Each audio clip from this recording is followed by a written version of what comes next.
The reading this morning is from Jeremiah chapter 8, verses 18 to chapter 9, verse 1. My joy is gone, grief is upon me, my heart is sick. Hark the cry of my poor people from far and wide in the land. Is the Lord not in Zion? Is her king not in her?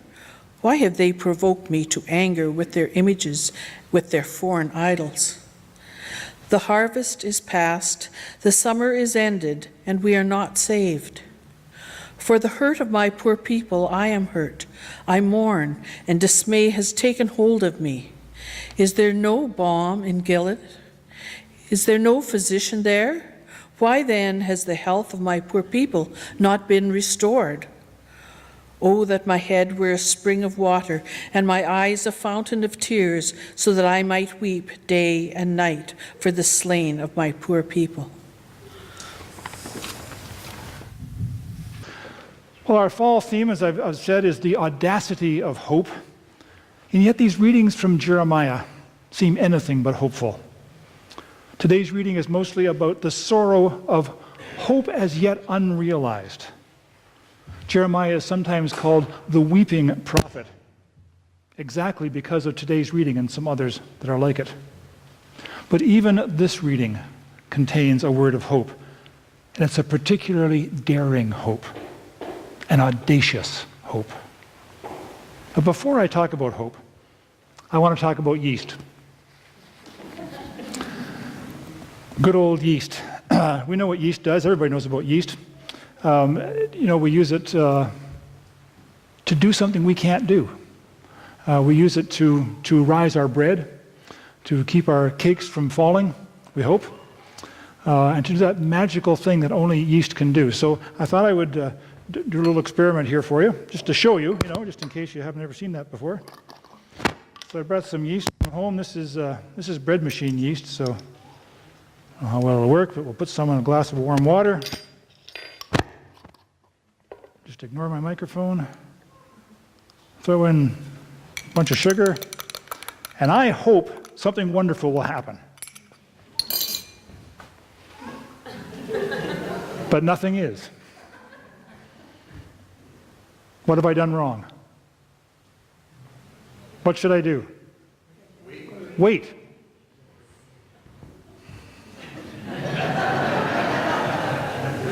Nope, didn't work. I don't know. My hope for something to happen is unrealized. Not going to work. I'm just going to ignore it. Never mind. Okay, now, before I talk about hope, I want to talk about ladybugs. Ever a lot of them around this fall, eh? Have you had ladybugs on you and find them in the lawn and in the house and stuff? Wonderful, wonderful creatures. I love ladybugs.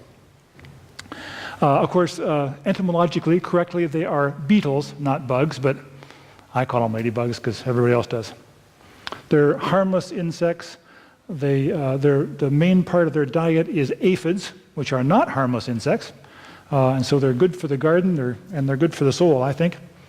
They're a symbol of luck. Ladybugs are supposed to bring good luck, and people all around the world believe that, or have that tradition anyway. If you're wondering why they're called a ladybug, I was wondering that too, so I looked it up. They used to be associated with the Virgin Mary, and so they originally were called Our Lady's beetle, which then got shortened to ladybug. So there you go. Okay. And now, before I talk about hope, I want to tell you about Hannah Taylor. Hannah Taylor was born in Winnipeg in 1996, so she's 20 years old now. But when Hannah was 5 years old, her mother got lost downtown Winnipeg and got in a part of a town she wasn't familiar with, and they drove through an alley to get back on a main street someplace. And as they drove down this alley, there, just outside the window where Hannah was sitting, just right beside her, was a homeless man, eating out of a garbage can. Hannah, of course, had been pretty sheltered up to this point. She'd never imagined anything like that in her life. and she couldn't understand it. Mommy, what is that man doing? Well, her mother explained, he's down on his luck. He doesn't have a home to go to like you and I do. And so he doesn't have a refrigerator full of food, and he hasn't got any money to go to the grocery store, and he's hungry. So he's eating the food that other people have thrown out. He's eating their garbage. Hannah, as a 5-year-old, was appalled by this. Really deeply, deeply stricken by this thought that there were homeless people in the world. And for weeks and months after that, she would ask her mother, what happened to that homeless man? And what about the other homeless people? Finally, a year later, by now Hannah is 6 years old. She's in grade 1. And she's asking her mother again as her mom is tucking her in for the night. And her mom said, you know, Hannah, maybe if you did something about it, your heart wouldn't be so sad. Because that's what Hannah had said, my heart is sad for these homeless people. Maybe if you did something about it, your heart wouldn't be so sad. And that was a light bulb moment for 6-year-old Hannah, when she thought, I'm only 6, but yeah, I can do something. And so she came up with a plan. When she had a plan, she went to her teacher and asked her teacher for a lunch meeting. 6 years old. So they had their meeting, and the teacher got on board. Hannah made a presentation to her class about homelessness, and got all of her class to participate in a fundraising project. What they did is they got some jam jars, and they painted them red and put ladybug spots on the lids. There's a couple of examples there. And they got the kids to go out. It says, spare coins for the homeless. Got the kids in their class to go out and bother their relatives and neighbors and fill up those jars with coins for the homeless. I understand that at first go around they got 120. Kids would bring them back and go out again. 120 jars were filled with coins for the homeless. But this wasn't just a one-off thing for Hannah. She wanted to keep going, and she did keep going. There's Hannah and her blonde pigtails, sitting at a table. I don't know who that man is. I'm sure he's a politician, but I don't recognize him. He's not the mayor of Winnipeg. I looked him up. But anyway, there's 6-year-old Hannah collecting coins for the homeless. A couple of years later, at the age of 8, Hannah founded the Ladybug Foundation. Oh, I forgot to say that, they use ladybugs for good luck, right? She founded the Ladybug Foundation Incorporated. She's the founder, and now she's the CEO of the foundation. There are no employees at the foundation. It's all volunteer work. That was in 2004 when she was 8 years old. In the 12 years since then, Ladybug Foundation has raised more than $3 million. $3 million from an 8-year-old at that time. And have supported 55 homeless shelters and soup kitchens all across Canada.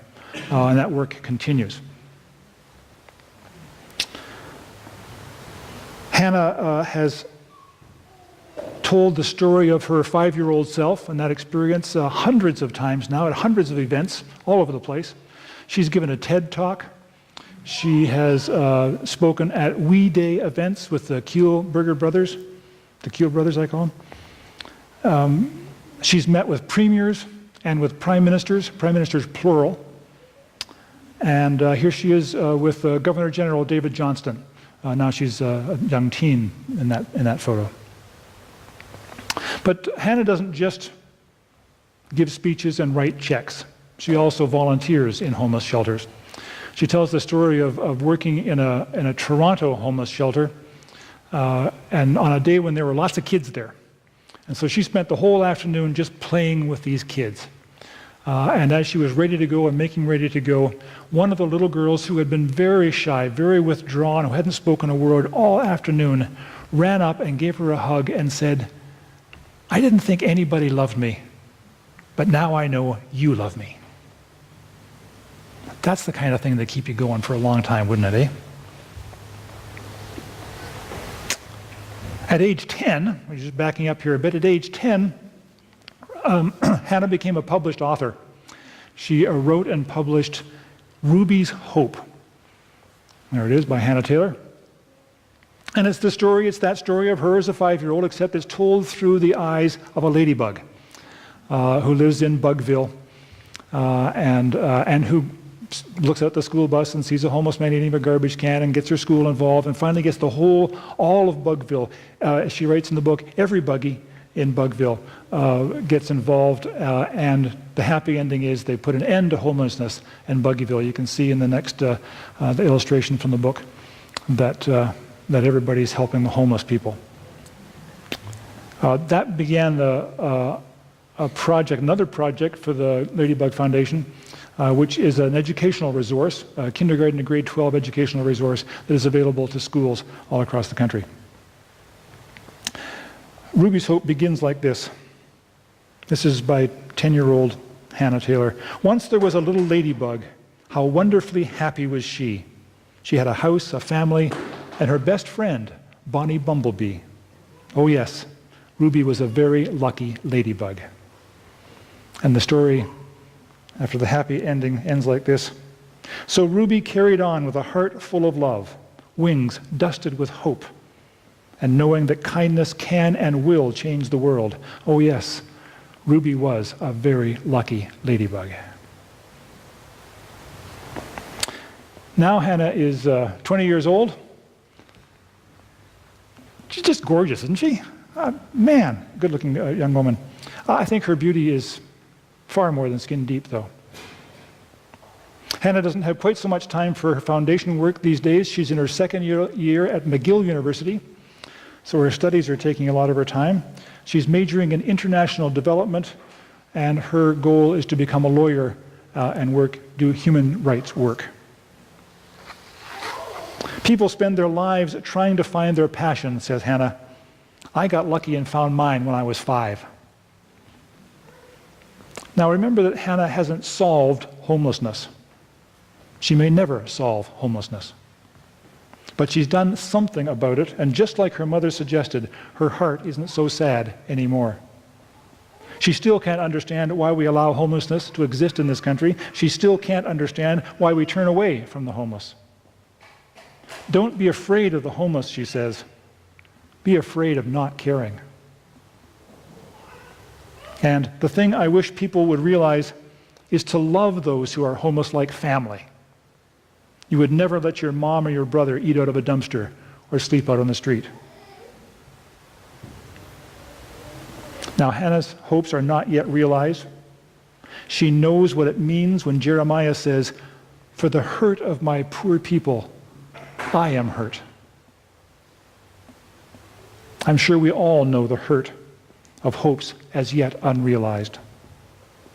Now don't confuse hopes with dreams. You know, when I was a kid, I dreamed of playing in the NHL. I never had a hope. I wasn't good enough. I knew I wasn't good enough, but I dreamed about it. It was a dream, not a hope. Hope has an element of expectation to it. There's a substance to hope. We hope for things that we really think might happen. So, I would say, go ahead and dream about winning the lottery, but don't put your hopes in the 649. That's the difference.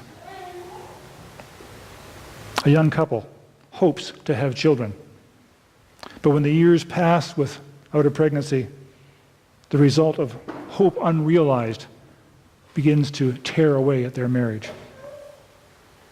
A man hopes to be promoted at work, but he's passed over and then passed over again, and his unrealized hope begins to feel like failure. A woman hopes to balance her responsibilities at home and at work and still have time for herself. She realizes that hope may have to be adjusted before it becomes realized. We all hope to be healthy, to be happy, to have long and productive lives. We hope that those kids of ours will hurry up and give us grandchildren.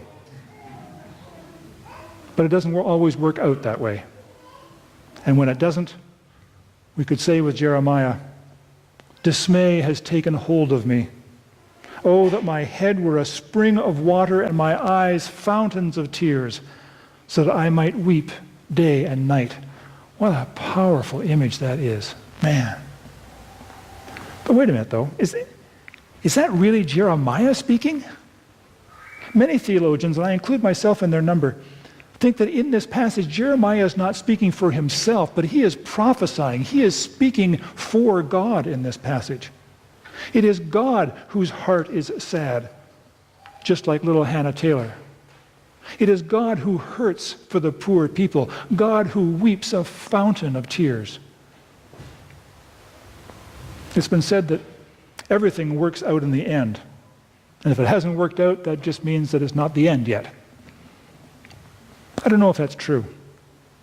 But I do know that if God cares enough to weep because things haven't worked out yet, then I'm in good hands. I can put my hope and my trust in such a God. Let me conclude this morning with a statement credited to Oscar Romero. You may remember Oscar Romero as the Archbishop of San Salvador, the city of San Salvador, who had a heart for the poor and who would say radical, upsetting things like, it is not God's will for some people to have everything and others to have nothing. Statements like that were enough to get him killed in those days. He was shot and killed in 1980 while he was serving communion. I was presiding at communion in a chapel, killed by a death squad. These words are credited to him. It helps now and then to step back and take the long. The kingdom is not only beyond our efforts, it is even beyond our vision. We accomplish in our lifetime only a tiny fraction of the magnificent enterprise that is God's work. Nothing we do is complete, which is a way of saying that the kingdom always lies beyond us.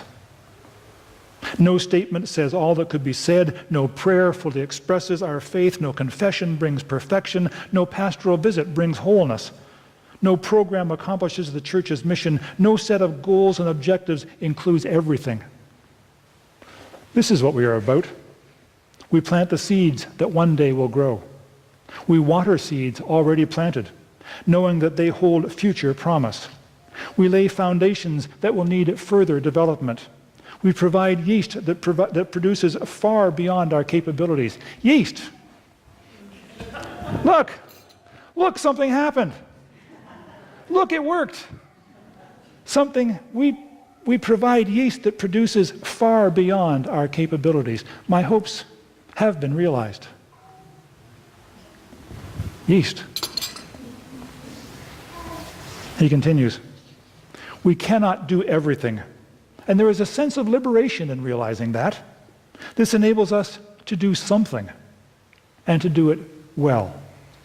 It may be incomplete, but it is a beginning, a step along the way, an opportunity for God's grace to enter and do the rest.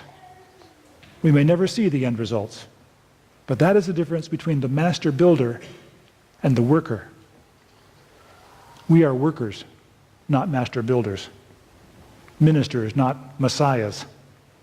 We are prophets of a future not our own.